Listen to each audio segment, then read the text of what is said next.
নুমলীগড় তেল শোধনাগাৰৰ পৰা তেল চুৰিৰ অভিযোগ অসম জাতীয়তাবাদী যুৱ পৰিষদ গোলাঘাট জিলা সমিতিৰ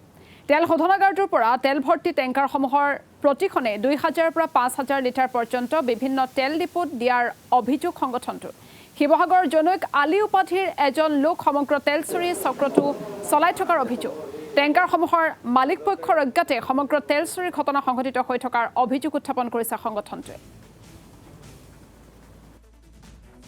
নুমলীগড় শোধনাগাৰৰ পৰা যিসমূহ টেংকাৰ ওলায় অইল ইণ্ডিয়ালৈ যিসমূহ আচলতে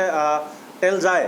সেই তেলসমূহ উজনি অসমৰ বিভিন্ন তেল ডিপু যেনে নাইৰা BPCL IOCL SPCL এই তেল ডিপুসমূহত ৰাতিৰ সুযোগ লৈ একাংশ দুষ্ট চক্ৰই কিন্তু তাত সেই তেলসমূহ আনলোডিং প্ৰত্যেকখন গাড়ীৰ প্ৰায় ২,০০০ পৰা প্ৰায় ৫,০০০ লিটাৰলৈকে আচলতে তেল চুৰি কৰা এটা চক্ৰান্ত সিদ্ধান্ত আমি ইতিমধ্যে গম পাইছোঁ। আমাৰ কথাটো হৈছে যে তেল ডিপুসমূহত এখন গাড়ী যেতিয়া নুমলীগড় শোধনাগাৰৰ পৰা গৈ আছে যেতিয়া অইল ইণ্ডিয়ালৈ তেন্তে সেই গৈ থকাৰ মাজবাটত আচলতে তেল ডিপুত কোনটো তেল ডিপুত কিয় সেই তেল ডিপুত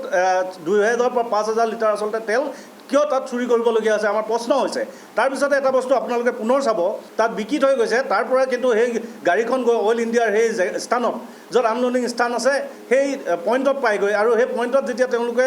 তাৰ পৰা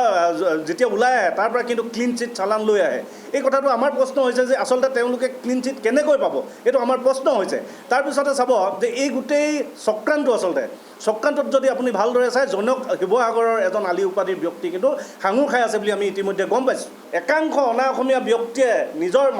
মালিকী স্বত্ব বেলেগৰ থকা স্বত্বেও কিন্তু সেই তেল ডিপুসমূহত কাম কৰি তেওঁলোকে